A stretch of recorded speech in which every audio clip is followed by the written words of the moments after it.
Kalau dikatakan melupakan tradisi sekali, budaya beban tenan itu, saya kira ini agak keliru.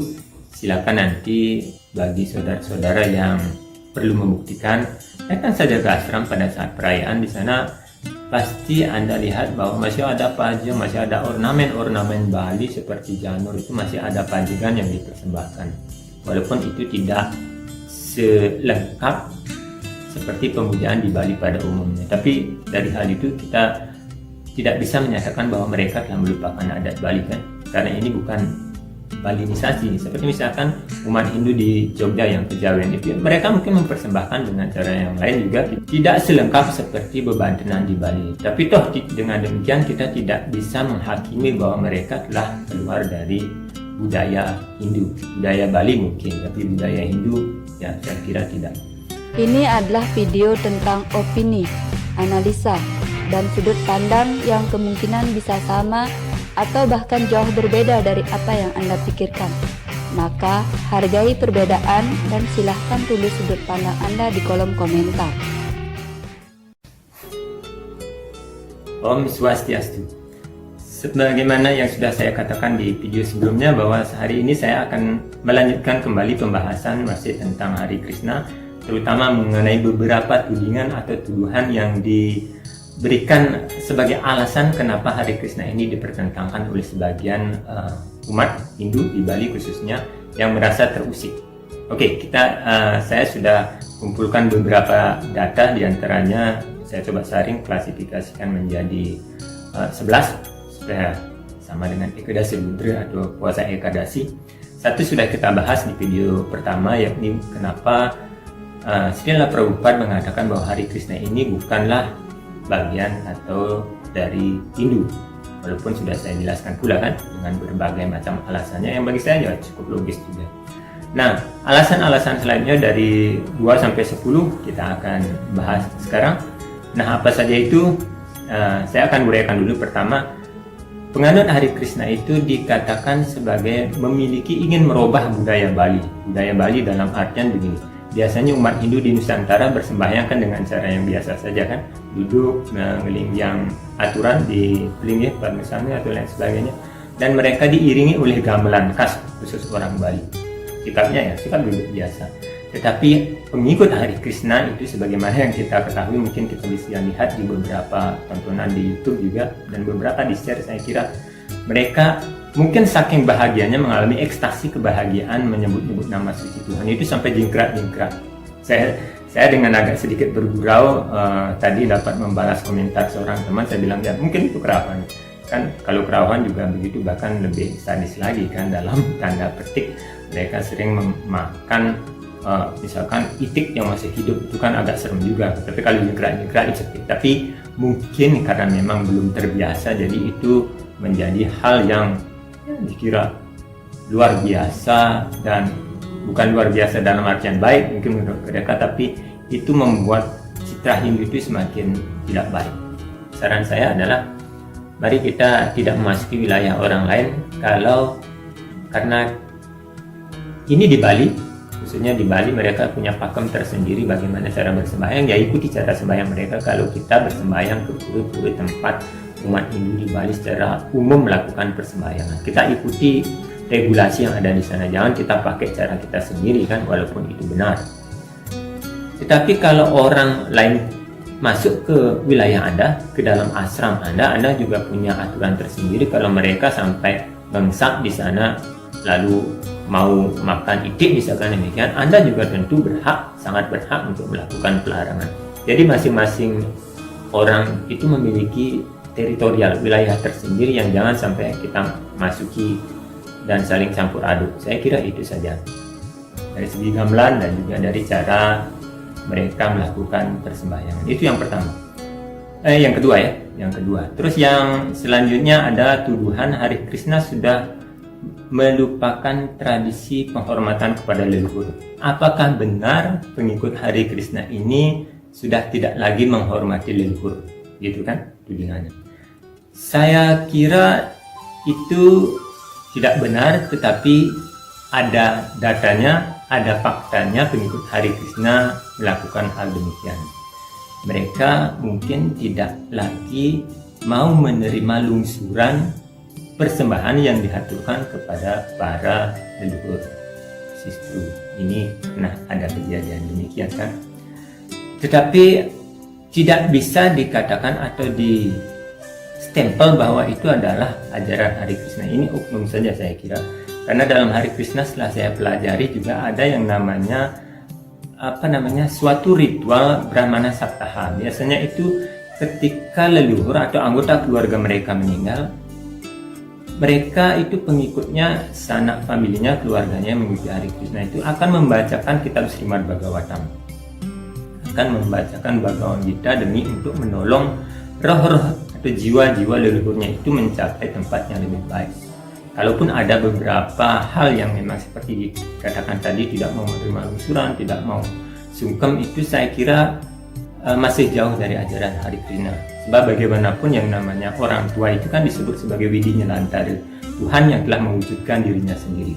Dalam diri kita ada ada gen percampuran antara ayah kita dengan ibu kita, sedangkan ayah kita ada juga pencampuran antara darah gen dari kakek dan nenek kita terus ke atas demikian. Lantas bagaimana kita menganggap diri terpisah daripada leluhur? Itu kan tidak mungkin. Kita ada bagian dari leluhur dan kita juga adalah calon leluhur yang akan distandakan di Dewuyang atau Paibon nanti kan.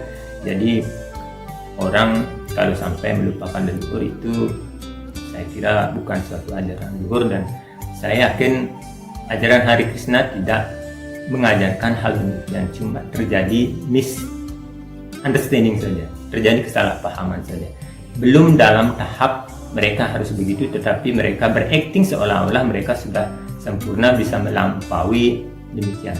Tentu ada beberapa alasan mereka melakukan demikian, dan masih ada kaitannya dengan risalah kedua, yakni pengikut Hari Krishna dikatakan sudah enggan lagi bersembahyang ke pura. Tidak mau lagi ke pura karena dianggap bahwa di pura itu Adisanggah kerajaan itu hanya memuja dewa-dewa. Sebagaimana mungkin kita bisa baca di setiap linggih itu namanya kan Dewa Ayutthadun, Dewa Imas Maketel, bla bla bla, itulah.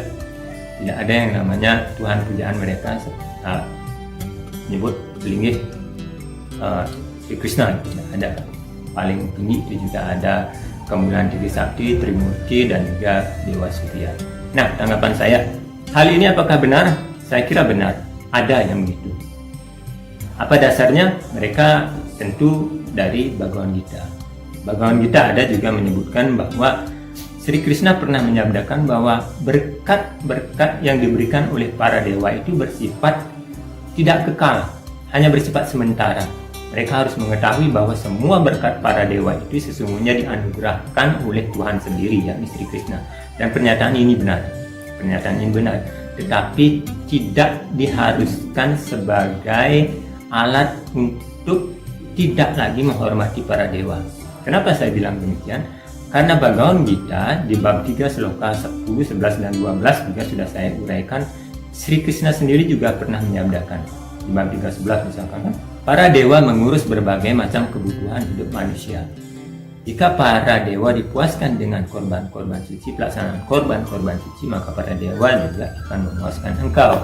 Dengan demikian, melalui kerjasama antara manusia dengan para dewa, maka kemakmuran akan berjaya bagi semua. Kan demikian dikatakan di bab selanjutnya, bahwa kerjasama antara manusia dan para dewa ini tetap harus dijalankan. Tetapi orang-orang yang menikmati berkat-berkat para dewa itu tanpa mempersembahkannya terlebih dahulu kepada para dewa sebagai balasan, mereka disebut sebagai pencuri dan juga disebut sebagai makan dosa. Oleh karena itu, ketika kita menerima berkat, misalkan kita menerima materi kepemilikan yang lebih baik, harta duniawi dari Dewi Laksmi, kita wajib kita wajib untuk mengembalikannya sebagai wujud rasa syukur kepada para dewa dengan cara mengembalikan, misalkan membantu menjadi donatur bagi keluarga miskin, mengadopsi anak yang kurang mampu untuk sekolah, dan lain sebagainya.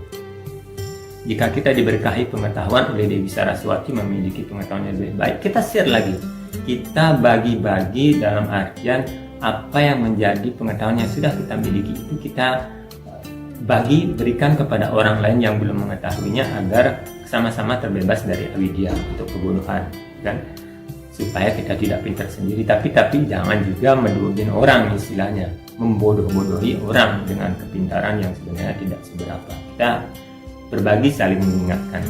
Bagi saya, jika ada para pengikut Hare Krishna yang justru memang kiri-kiri seperti udang, tidak mau lagi nangkil ke pura, saya kira itu sikap yang keliru. Sebab bagaimanapun menurut saya seorang Waisnawa atau pemuja Wisnu atau Narayana itu harusnya mengerti bahwa segala sesuatunya itu berasal dari beliau, kan ada Narayana Brahma Jayate, Narayana Rudro Jayate, Narayana Indro Jayate, Narayana Prajapataya Prajayante, Narayana Dwadasa Ditya Durudra Wasawasarwani Cacanda Gemsi, Narayana Dewa Samudpadyante, Narayane Prawartante, Narayane Praliyante, Om Atanityo Narayanaha, Brahma Narayanaha, Siwasca Narayanaha, Sakrasca Narayanaha, Dyawa Prityauca Narayanaha, Kalasca Narayanaha, Disasca Narayanaha, Urdhwasca Narayanaha, Ardhwasca Narayanaha, Antarbahisca Narayanaha, Narayana evedam sarvam yadbhutam yasca bhayam, Niskalo niranjano nirvikalpo nirakyatah sudo dewa eko Narayanaha, Nadvityo ostikasceta, bla bla bla dan lain sebagainya, kan? Itu panjang, itu dari Narayana Upanishad. Kalau kita mengerti bab 2 dari Puja Trisandi yang disusun oleh Ide Bagus Mantri dan Ide Bagus Sugriwa beserta Narendra Pandit Sastri, itu kan mengangkat dari Narayana Upanishad atau Caturveda Sirah. Itu kita harus mengerti. Jadi tidak bisa mengatakan bahwa agama Hindu Bali itu terlepas dari India. Dan orang-orang pengikut Hare Krishna juga tidak boleh takabur, dalam artian di sana dijelaskan bahwa Narayana evedam sarvam, segala sesuatunya ada berasal dari Narayana. Berarti kalau kita meyakini kitab tersebut, mantra tersebut mengisyaratkan bahwa dewa-dewa yang dipuja dimanapun itulah bagian dari Narayana. Semuanya ada Narayana. Maka kita dimanapun memuja Narayana, kalaupun tidak disebutkan namanya adalah ini pelinggih Narayana, ini pelinggih Sri Krishna, tetapi di sana kita tetap berkontemplasi, pejamkan mata, datang ke sana dan bayangkan Tuhan yang Anda puja, bayangkan Istadewata yang Anda puja. Jangan lantas menjaga jarak seakan-akan saya hanya pemuja Krishna. Ya, kita kembali ke pejaman sikti seperti dulu, kan? Masing-masing orang akan mengaku, saya pemuja Waisnawa, saya memuja Wisnu saja, saya pemuja Siwa, saya hanya ingin memuja Siwa saja.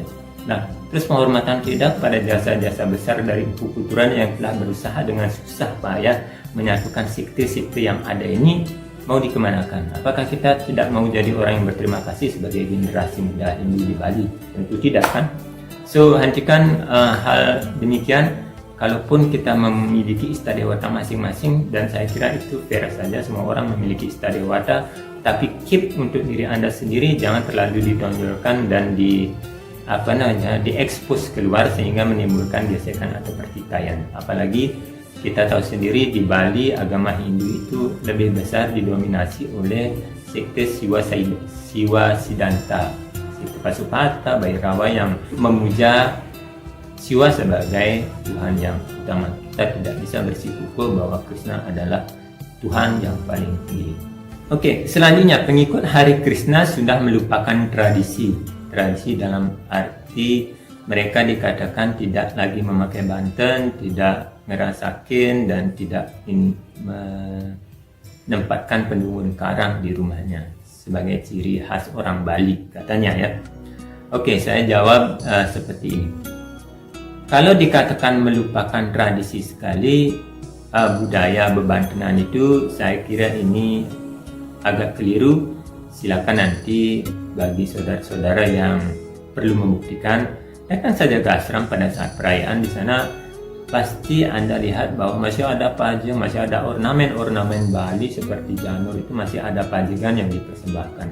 Walaupun itu tidak selengkap seperti pemujaan di Bali pada umumnya, tapi dari hal itu kita tidak bisa menyatakan bahwa mereka telah melupakan adat Bali kan, karena ini bukan Balinisasi. Seperti misalkan umat Hindu di Jogja yang kejawen itu, mereka mungkin mempersembahkan dengan cara yang lain juga, tidak selengkap seperti bebantenan di Bali. Tapi toh dengan demikian kita tidak bisa menghakimi bahwa mereka telah keluar dari budaya Hindu. Budaya Bali mungkin, tapi budaya Hindu ya saya kira tidak. Terus masalah ngerasakin, tidak lagi ngerasakin atau ngaturang babi guling atau persembahan yang berisi kurban hewan. Ini benar adanya. Dan itu wajar bagi saya. Wajar kenapa? Karena mereka seperti yang sudah saya bilang, mereka menerapkan 4 prinsip hidup yang sangat ketat, yakni tidak boleh minum minuman keras, tidak boleh merokok, tidak boleh berjudi, tidak boleh berzina, dan juga harus hidup sebagai seorang vegetarian. Lantas bagaimana mungkin jika mereka yang telah hidup dengan mengikuti pola tidak makan daging, kita harus suruh paksa dengan dalil melestarikan tradisi untuk ikut maturan mengaturkan sesajen yang berisi korban binatang. Ini kan kalau mereka sudah tidak serkan, tidak bagus itu. Sebuah persembahan seharusnya memang dilakukan dengan tulus dan ikhlas. Tulus dalam artian ya kita rela dan bahagia melakukannya. Sebuah bakti mestinya endingnya akhirnya harus bisa membawa kebahagiaan santi di dalam diri. Kalau dalam sebuah upacara persembahan kita justru merasa sedih karena merasa ada binatang yang bagi mereka yang vegetarian, binatang itu tidak berdosa, kenapa harus dikorbankan demi untuk menyelamatkan saya? Itu misalkan ada perasaan tidak baik, ya sudah, kenapa harus melakukan sesuatu yang bagi mereka tidak membuat hati plong? Jadi biarkan saja, bukan sebuah keharusan.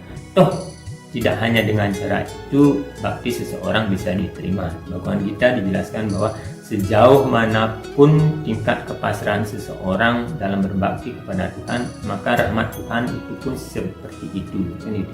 Ini berhubungan dengan tingkat kepasrahan diri kita saja, bukan sebuah persembahan saja yang dinilai oleh Tuhan, bukan kuantitas, bukan jumlahnya yang besar-besar atau bagaimana, tapi kualitas hati, bagaimana persembahan itu dilakukan, murni sebagai sebuah yadnya yang tulus ikhlas, atau ada maunya mengaturkan sesuatu tapi barter, misalkan saya hanya mengaturkan ini tetapi permohonannya banyak sekali. Itu mungkin bisa kita pikirkan sebagai acuan kita dalam beragama. Nah, masalah Pendungan Karang, mungkin beberapa pengikut Hari Krishna dan juga beberapa kelompok spiritual tidak mengelingihang atau menempatkan Pendungan Karang yang bernama Jeru Gede di rumah mereka. Saya kira ini bukan masalah, dalam artian yang namanya Pelinggih Jeru Gede itu kan hanya sebuah linggih, sebuah tempat namanya, tempat untuk menstanakan apa yang kita yakini ditempatkan di sana sebagai sebuah penjaga, kan ini tidak mesti sama.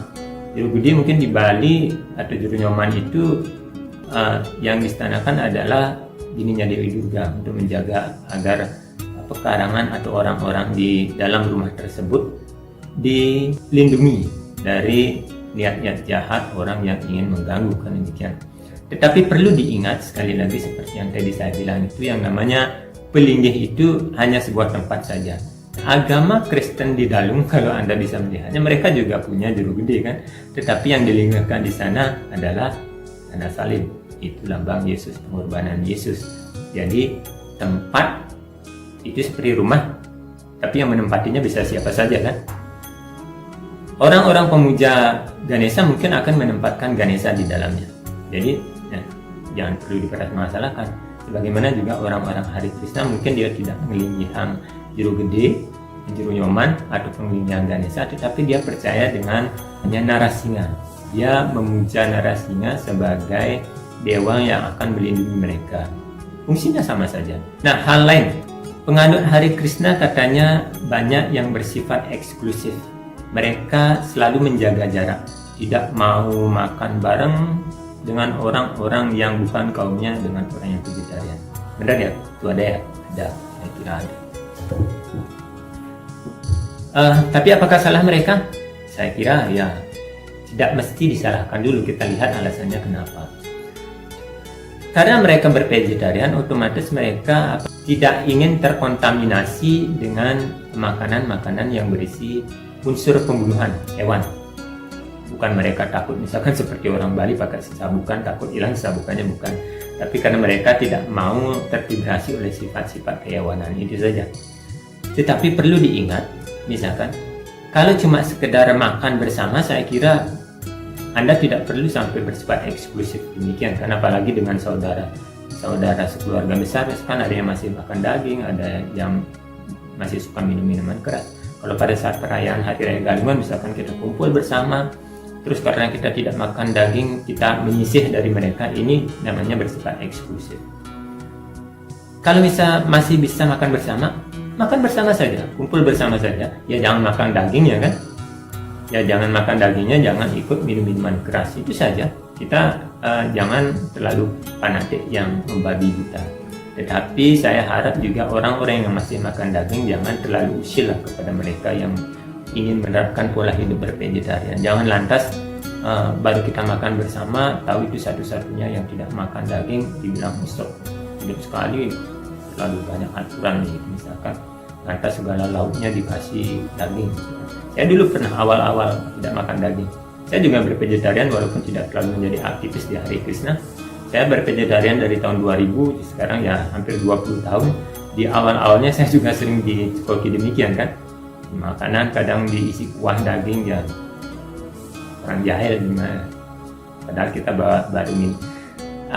baru mau belajar vegetarian, tapi itu godaan saja, tidak bikin apa-apa. Saya makan aja, itu saya bukan. Tetapi saya selalu berdoa. Inilah fungsinya doa kan. Setiap kali kita makan ya usahakan kita berdoa dalam artian berterima kasih kepada Tuhan atas rahmat yang diberikan, karena pada saat kita makan orang lain mungkin belum dapat makan, masih mencari-carinya. Berterima kasih kepada Tuhan, semoga apa yang saya makan ini bisa menjadi sumber pemikiran dan tenaga yang baik bagi pertumbuhan jiwa dan badan, kan gitu. Dan terima kasih, semoga makanan yang saya makan ini terbebas dari unsur-unsur yang membuat pikiran saya goyang atau bimbang. Itulah fungsi doa, itulah fungsinya berdoa. Kita berdoa, cukup berdoa saja untuk menetralisir. Jadi kita tidak perlu sampai menyisihkan diri dari orang-orang yang sedang makan daging atau minum minuman keras, misalkan masih minum bir, masih minum kuah misalnya. Dan yang masih suka minum-minum atau makan daging jangan juga memaksa ya, jangan suka. Hargailah, saling menghargai wilayah orang lain. Kalau saudara kita ingin hidup bervegetarian, ya hormati saja, kita dukung. Toh dengan mereka bervegetarian artinya yang masih makan daging itu terselamatkan dalam artian begini.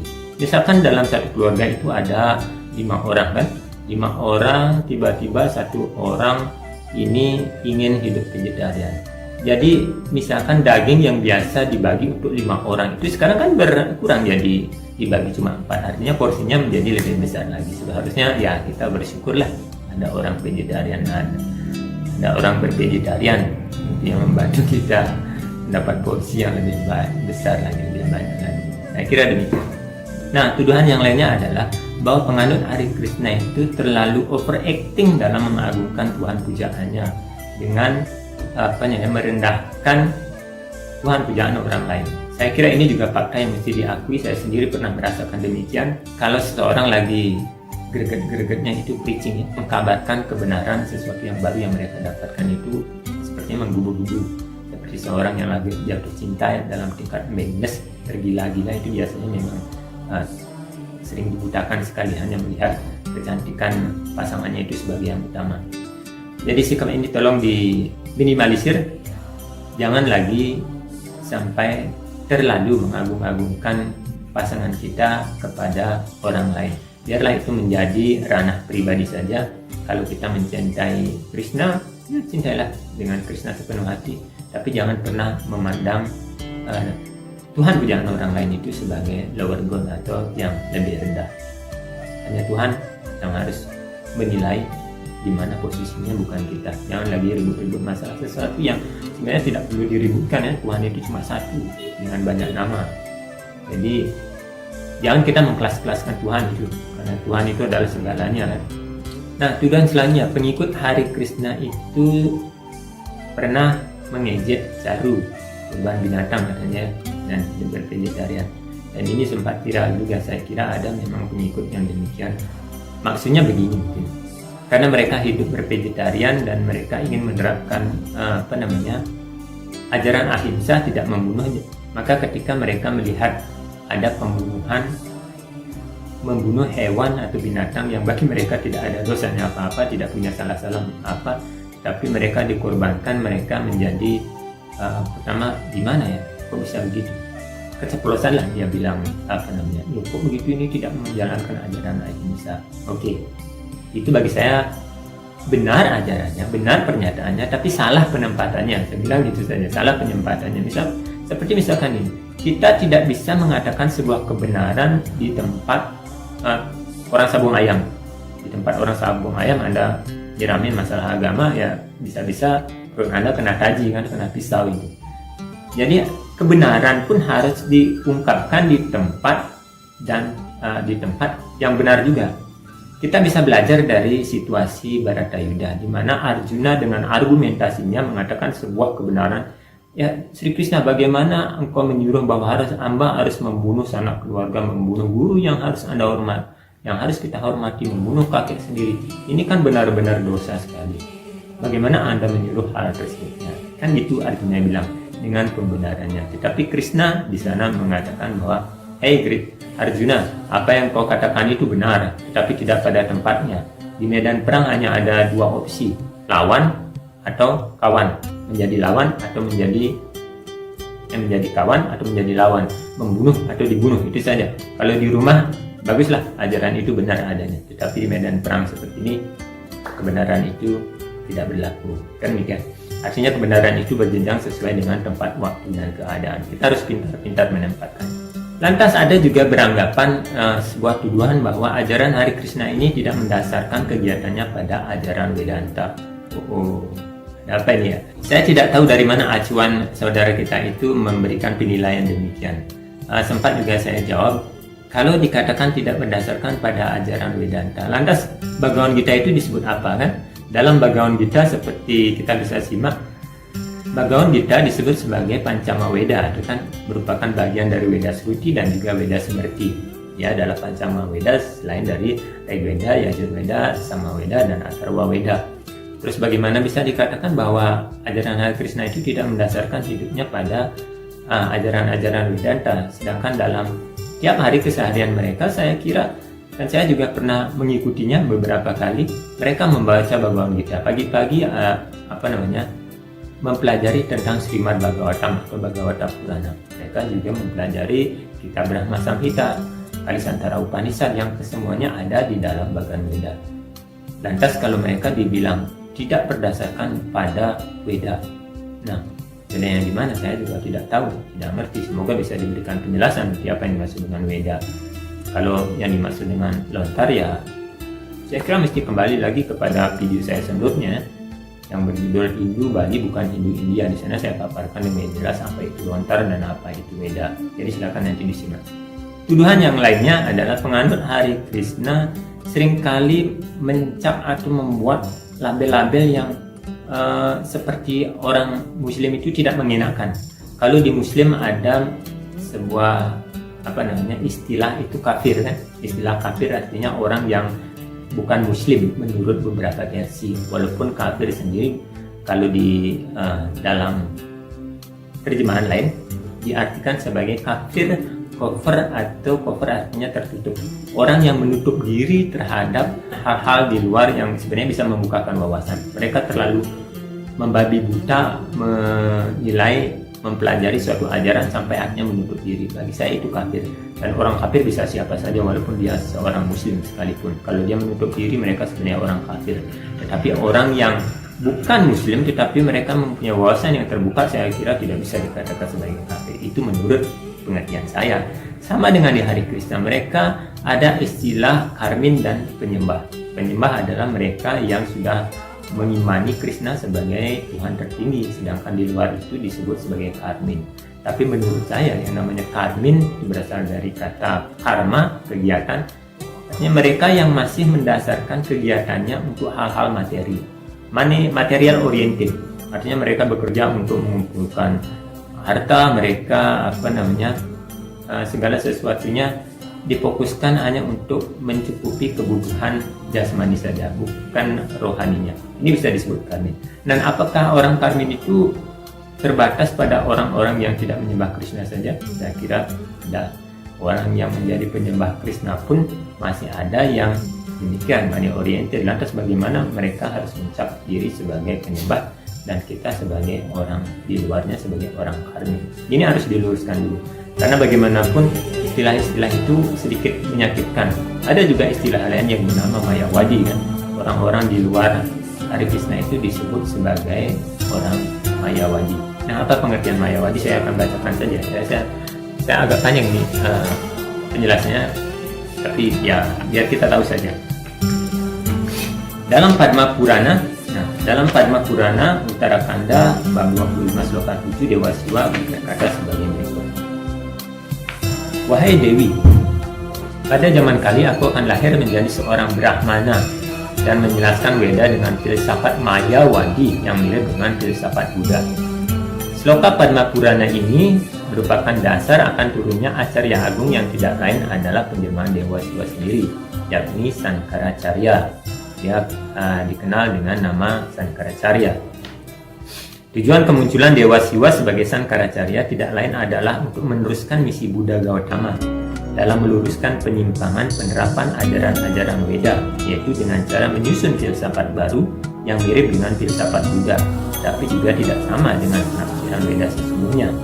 Dengan demikian, penganut Buddha akan kembali menjadi penganut Weda dan tentunya tidak melupakan misi yang sebelumnya, yaitu agar penganut Weda tidak menyalahartikan korban suci untuk kepentingan nafsu atau membunuh binatang, dan juga mengembalikan prinsip catur warna. Hal ini dapat kita lihat dalam pernyataan Dewa Siwa dalam sloka Padma Purana yang lain. Dalam filsafat Mayawada itu, aku menyatakan bahwa Jiwatma ada sang roh dan Paramatma Tuhan adalah tunggal dan memiliki sifat-sifat yang sama. Mayawada berasal dari kata Maya yang berarti tenaga material yang menghayalkan, dan Wada artinya paham pemikiran atau filsafat. Jadi Mayawada berarti filsafat tentang Maya, ada tenaga yang menghayalkan atau filsafat tentang hayalan. Demikian yang dimaksudkan Mayawada oleh Dewa Siwa. Bagaimana, apakah itu memang ajaran yang ada di Bali sekarang ini termasuk Mayawada, karena lebih banyak ada Maheswar atau Maheswar Rudra, itu biarlah Tuhan yang menilai, bukan kita. Masalah Mayawada atau tidak Mayawada saya kira tidak terlalu penting. Yang terpenting adalah bagaimana kita bisa menjadi hamba Tuhan, menjadi penyembah Tuhan yang baik. Itu bisa dilihat dari kepribadian. Kita tidak bisa mengatakan bahwa saya ini orang beragama, saya ini orang spiritual, tapi kalau tingkah laku kita tidak sesuai dengan norma-norma agama, buat apa for?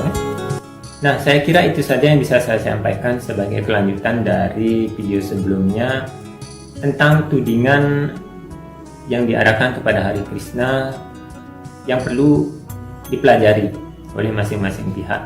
Bagaimana saling menjaga diri agar keharmonisan tetap terjaga. Untuk kedua belah pihak ya, bukan cuma Hare Krishna saja, tetapi Hindu Bali juga menuntut hal demikian. Mestinya juga saling introspeksi dirilah. Kita sama-sama orang Bali, mari kita ajukan Bali, tetapi jangan Balinisasi, jangan Indianisasi. Jadi yang normal saja, jangan menutup diri, tetapi jangan juga terlalu anti terhadap budaya luar yang ingin masuk dan memperkaya hasanah Hindu di Bali. Jadi kita terima dengan baik dan kita coba membesarkan. Agama Hindu itu sudah minoritas sekali. Kalau kita lihat grafik kependudukan itu, orang Bali itu kian, orang Hindu etnis Bali itu di Bali itu sudah kian menyusup, sementara para pendatang dan agama-agama lain yang sangat gencar, yaitu misionaris dan para pendakwahnya itu sudah mulai menguasai kita.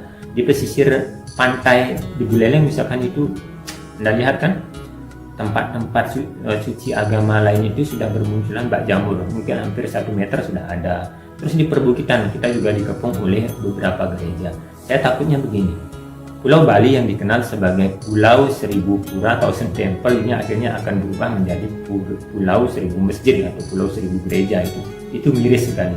Mari kita jaga, jangan bentrok dengan sesama saja. Kita lihat bersama-sama apa sebenarnya yang menjadi masalah yang perlu diatasi kita sebagai umat Hindu di Bali agar bisa bangkit. Kenapa umat Hindu di Bali itu semakin menjadi minoritas di negeri sendiri?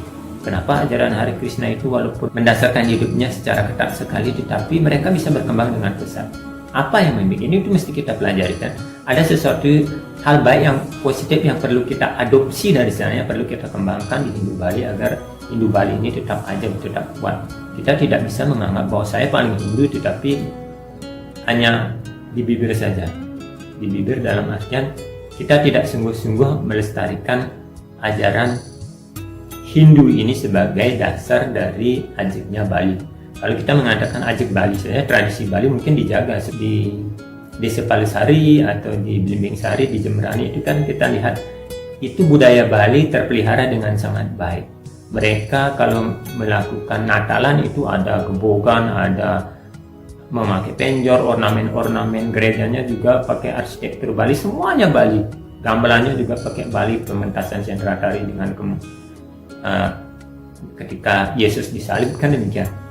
Budaya Bali terpelihara, tetapi agamanya yang menjadi dasar dari pokoknya Bali itu tidak terpelihara. Ini lebih parah lagi, dan ini mesti diwaspadai.